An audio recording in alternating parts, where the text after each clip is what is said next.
एक समय की बात है। एक बहुत ही ज्ञानी पंडित था। वे अपने एक बचपन के घनिष्ठ मित्र से मिलने के लिए किसी दूसरे गांव जा रहा था, जो कि बचपन से ही गूंगा। वह एक पैर से अपाहिज था। उसका गांव काफी दूर था और रास्ते में कई और छोटे छोटे गांव भी पड़ते थे। पंडित अपने धुन में चला जा रहा था कि रास्ते में उसे एक आदमी मिल गया, जो देखने में बड़ा ही हष्ट-पुष्ट था। वे भी पंडित के साथ ही चलने लगा। पंडित ने सोचा कि चलो अच्छा ही है, साथ साथ चलने से रास्ता जल्दी कट जाएगा। पंडित ने उस आदमी से उसका नाम पूछा तो उस आदमी ने अपना नाम महाकाल बताया। पंडित को ये नाम बड़ा अजीब लगा, लेकिन उसने नाम के विषय में और कुछ पूछना उचित नहीं समझा। दोनों धीरे धीरे चलते रहे। तभी रास्ते में एक गांव आया। महाकाल ने पंडित से कहा, तुम आगे चलो, मुझे इस गांव में एक संदेशा देना है। मैं तुमसे आगे मिलता हूँ। ठीक है कहकर पंडित अपनी धुन में चलता रहा। तभी एक भैंस ने एक आदमी को मार दिया और जैसे ही भैंस ने आदमी को मारा, लगभग तुरंत ही महाकाल वापस पंडित के पास पहुँच गया। चलते चलते दोनों एक दूसरे गांव के बाहर पहुँचे, जहां एक छोटा सा मंदिर था। ठहरने की व्यवस्था ठीक लग रही थी और क्योंकि पंडित के मित्र का गांव अभी काफी दूर था, साथ ही रात्रि होने वाली थी। सो पंडित ने कहा, रात्रि होने वाली है, पूरा दिन चले हैं, थकावट भी बहुत हो चुकी है, इसलिए आज की रात हम इस मंदिर में रुक जाते हैं। भूख भी लगी है तो भोजन भी कर लेते हैं और थोड़ा विश्राम करके सुबह फिर से प्रस्थान करेंगे।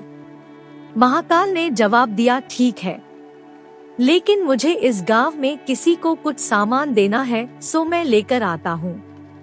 तब तक तुम भोजन कर लो, मैं बाद में खा लूंगा। और इतना कहकर वे चला गया। लेकिन उसके जाते ही कुछ देर बाद उस गांव से धुआं उठना शुरू हुआ और धीरे धीरे पूरे गांव में आग लग गई थी। पंडित को आश्चर्य हुआ। उसने मन ही मन सोचा कि जहां भी ये महाकाल जाता है, वहां किसी न किसी तरह की हानि क्यों हो जाती है, जरूर कुछ गड़बड़ है। लेकिन उसने महाकाल से रात्रि में इस बात का कोई जिक्र नहीं किया। सुबह दोनों ने फिर से अपने रास्ते की ओर चलना शुरू किया। कुछ देर बाद एक और गांव आया और महाकाल ने फिर से पंडित से कहा कि पंडित जी, आप आगे चले, मुझे इस गांव में भी कुछ काम है, तो मैं आपसे आगे मिलता हूँ। इतना कहकर महाकाल जाने लगा। लेकिन इस बार पंडित आगे नहीं बढ़ा, बल्कि खड़े होकर महाकाल को देखता रहा कि वह कहाँ जाता है और क्या करता है। तभी लोगों की आवाज सुनाई देने लगा कि एक आदमी को सांप ने डस लिया और उस व्यक्ति की मृत्यु हो गई। ठीक उसी समय महाकाल फिर से पंडित के पास पहुंच गया, लेकिन इस बार पंडित को सहन ना हुआ। उसने महाकाल से पूछ ही लिया कि तुम जिस गांव में भी जाते हो, वहां कोई ना कोई नुकसान हो जाता है। क्या तुम मुझे बता सकते हो कि आखिर ऐसा क्यों होता है? महाकाल ने जवाब दिया, क्या पंडित जी, आप मुझे बहुत ज्ञानी मालूम पड़े थे, इसलिए मैं आपके साथ चलने लगा था, क्योंकि ज्ञानियों के संग अच्छा होता है। लेकिन क्या सचमुच आप अभी तक नहीं समझे कि मैं कौन हूँ?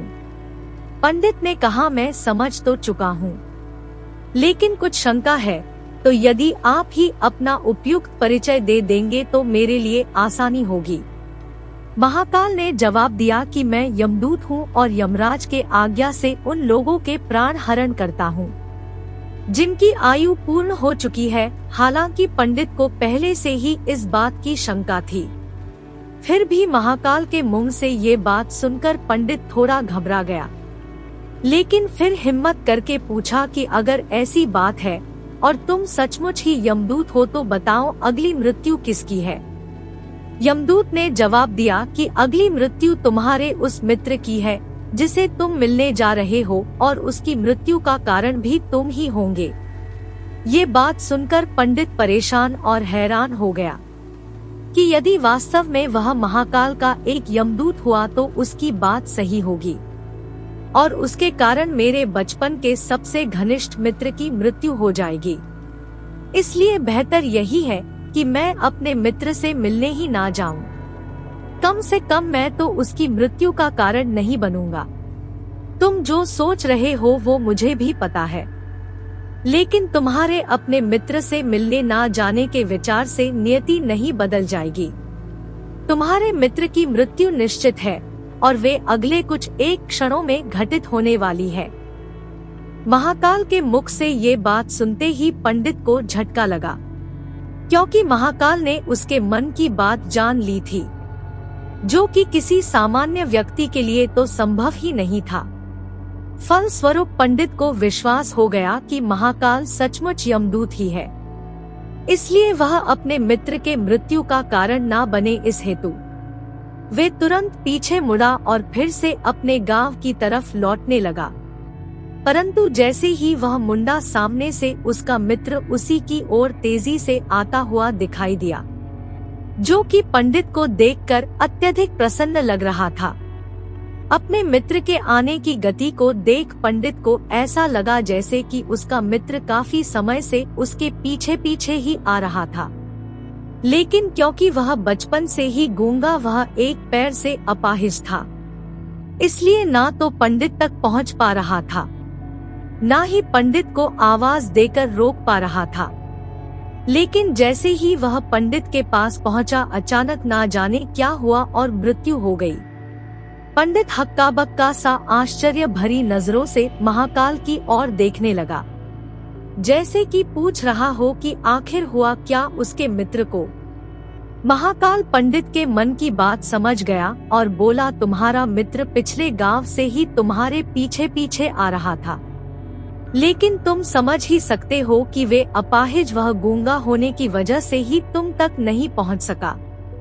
उसने अपनी सारी ताकत लगाकर तुम तक पहुंचने की कोशिश की, लेकिन बुढ़ापे में बचपन जैसी शौक नहीं होती शरीर में, इसलिए हृदय घात की वजह से तुम्हारे मित्र की मृत्यु हो गई और उसकी वजह हो तुम, क्योंकि वे तुमसे मिलने हेतु तुम तक पहुंचने के लिए ही अपनी सीमाओं को लांघते हुए तुम्हारे पीछे भाग रहा था। अब पंडित को पूरी तरह से विश्वास हो गया कि महाकाल सचमुच यमदूत है और जीवन के प्राण हरण करना ही उसका काम है, क्योंकि पंडित एक ज्ञानी व्यक्ति था और जानता था कि मृत्यु पर किसी का कोई बस नहीं चल सकता। वह सभी को एक न एक दिन मरना ही है, इसलिए उसने जल्दी ही अपने आप को संभाल लिया। लेकिन तभी उसके मन में अपनी स्वयं की मृत्यु के बारे में जानने की उत्सुकता हुई, इसलिए उसने महाकाल से पूछा, अगर मृत्यु मेरे मित्र की होनी थी तो तुम शुरू से ही मेरे साथ क्यों चल रहे थे? महाकाल ने जवाब दिया, मैं तो सभी के साथ चलता हूँ और हर क्षण चलता रहता हूँ। केवल लोग मुझे पहचान नहीं पाते, क्योंकि लोगों के पास अपनी समस्याओं के अलावा किसी और व्यक्ति, वस्तु या घटना के संदर्भ में सोचने समझने का समय ही नहीं है। पंडित ने आगे पूछा, तो क्या तुम बता सकते हो कि मेरी मृत्यु कब और कैसे होगी? महाकाल ने कहा, हालांकि किसी भी सामान्य जीव के लिए ये जानना उपयुक्त नहीं है, क्योंकि कोई भी जीव अपनी मृत्यु के संदर्भ में जानकर परेशान ही होता है। लेकिन तुम ज्ञानी व्यक्ति हो और अपने मित्र के मृत्यु को जितनी आसानी से तुमने स्वीकार कर लिया है, उसे देख मुझे ये लगता है कि तुम अपनी मृत्यु के बारे में जानकर भी परेशान नहीं होंगे। सो तुम्हारी मृत्यु आज से ठीक 6 महीने बाद, आज ही के दिन, लेकिन किसी दूसरे राजा के राज्य में फांसी लगने से होगी। और आश्चर्य की बात ये है कि तुम स्वयं खुशी से फांसी को स्वीकार करोगे। इतना कहकर महाकाल जाने लगा, क्योंकि अब उसके पास पंडित के साथ चलते रहने का कोई कारण नहीं था। पंडित ने अपने मित्र का यथास्थिति जो भी कर्मकांड संभव था किया और फिर से अपने गांव लौट आया। राजा ने पंडित की समस्या को अपने मंत्रियों के साथ बांटा और उनसे सलाह मांगी। अंत में सभी की सलाह से ये तय हुआ कि यदि पंडित की बात सही है तो जरूर उसकी मृत्यु 6 महीने बाद ही होगी। लेकिन मृत्यु तब होगी जबकि वह किसी दूसरे राज्य में जाएगा। यदि वे किसी दूसरे राज्य जाए ही ना तो मृत्यु नहीं होगी। ये सलाह राजा को भी उपयुक्त लगी, सो पंडित के लिए महल में ही रहने की व्यवस्था करवा दी। अब राजा की आज्ञा के बिना कोई भी व्यक्ति उस पंडित से नहीं मिल सकता था, लेकिन स्वयं पंडित कहीं भी आ जा सकता था ताकि उसे ये ना लगे कि वह राजा की कैद में है। हालांकि वे स्वयं ही डर के मारे कहीं आता जाता नहीं था।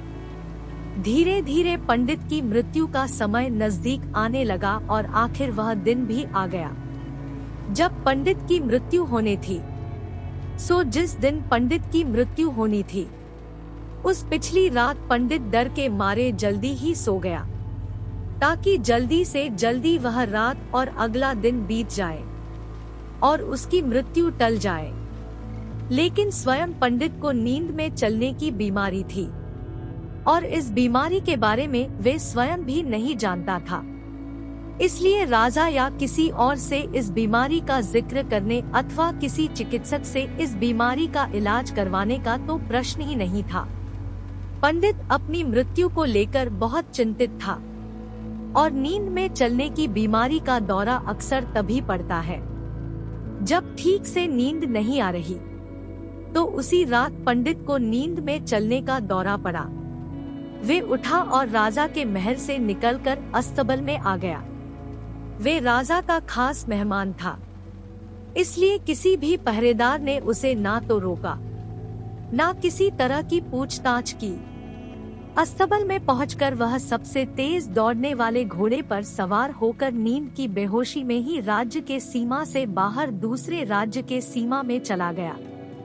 इतना ही नहीं, वे दूसरे राज्य के राजा के महल में पहुंच गया और संयोग से उस महल के किसी भी पहरेदार ने उसे रोका नहीं, क्योंकि वे सब गहरी नींद में थे। वह पंडित सीधे राजा के शयन कक्ष में पहुंच गया। रानी के एक और उस राज्य का राजा सो रहा था, दूसरे और स्वयं पंडित जाकर लेट गया। सुबह हुई तो राजा ने पंडित को रानी के बगल में सोया हुआ देखा। राजा बेहद क्रोधित हुआ। पंडित को गिरफ्तार कर लिया गया। पंडित को तो समझ में ही नहीं आ रहा था कि वह आखिर दूसरे राज्य में और सीधे ही राजा के शयन कक्ष में कैसे पहुंच गया। लेकिन वहां उसके सुनने वाला कौन था? राजा ने पंडित को राज दरबार में हाजिर करने का हुक्म दिया। कुछ समय बाद राजा का दरबार लगा, जहां राजा ने पंडित को देखा और देखते ही इतना क्रोधित था कि पंडित को फांसी पर चढ़ा दिए जाने का फरमान सुना दिया। फांसी की सजा सुनकर पंडित कांप गया। फिर भी हिम्मत कर उसने राजा से कहा कि महाराज, मैं नहीं जानता कि मैं इस राज्य में कैसे पहुंचा। मैं ये भी नहीं जानता कि मैं आपके शयन कक्ष में कैसे आ गया और आपके राज्य के किसी भी पहरेदार ने मुझे रोका क्यों नहीं। लेकिन मैं इतना जानता हूँ कि आज मेरी मृत्यु होनी थी और होने जा रही है। राजा को ये बात थोड़ी अटपटी लगी। उसने पूछा, तुम्हें कैसे पता कि आज तुम्हारी मृत्यु होनी थी? राजा के सवाल के जवाब में पंडित ने पिछले 6 महीना की पूरी कहानी बता दी और कहा कि महाराज, मेरा क्या किसी भी सामान्य व्यक्ति का इतना साहस कैसे हो सकता है कि वे राजा की उपस्थिति में राजा के ही कक्ष में रानी के बगल में सो जाए। ये तो सरासर आत्महत्या ही होगी। मैं दूसरे राज्य से आत्महत्या करने क्यों आऊंगा? राजा को पंडित की बात थोड़ी ठीक लगी, लेकिन राजा ने सोचा कि शायद वह पंडित मृत्यु से बचने के लिए ही महाकाल और अपनी मृत्यु की भविष्यवाणी का बहाना कर रहा है। इसलिए उसने पंडित से कहा कि यदि तुम्हारी बात सत्य है और आज तुम्हारी मृत्यु का दिन है, जैसा कि महाकाल ने तुमसे कहा है, तो तुम्हारी मृत्यु का कारण मैं नहीं बनूंगा। लेकिन यदि तुम झूठ कह रहे हो तो निश्चित ही आज तुम्हारी मृत्यु का दिन है। पड़ोसी राज्य का राजा उसका बहुत अच्छा मित्र था, इसलिए उसने तुरंत कुछ सिपाहियों के साथ दूसरे राज्य के राजा के पास पत्र भेजा और पंडित की बात की सत्यता का प्रमाण मांगा। शाम तक भेजे गए सैनिक फिर से लौट आए और उन्होंने आकर बताया कि महाराज, पंडित जो कह रहा है वह सच है। दूसरे राज्य के राजा ने पंडित को अपने महल में ही रहने की संपूर्ण व्यवस्था दे रखी थी और पिछले 6 महीने से ये पंडित राजा का मेहमान था। कल रात राजा स्वयं इसे अंतिम बार इसके चयन कक्ष में मिले थे और उसके बाद यह इस राज्य में कैसे पहुंच गया, इसकी जानकारी किसी को नहीं है। इसलिए उस राज्य के राजा के अनुसार पंडित को फांसी की सजा दिया जाना उचित नहीं है। लेकिन अब राजा के लिए एक नई समस्या आ गई, क्योंकि उसने बिना पूरी बात जाने ही पंडित को फांसी की सजा सुना दी थी। इसलिए अब यदि पंडित को फांसी ना दी जाए तो राजा के कथन का अपमान होगा और यदि राजा द्वारा दी गई सजा का मान रखा जाए तो पंडित की बेवजह मृत्यु हो जाएगी।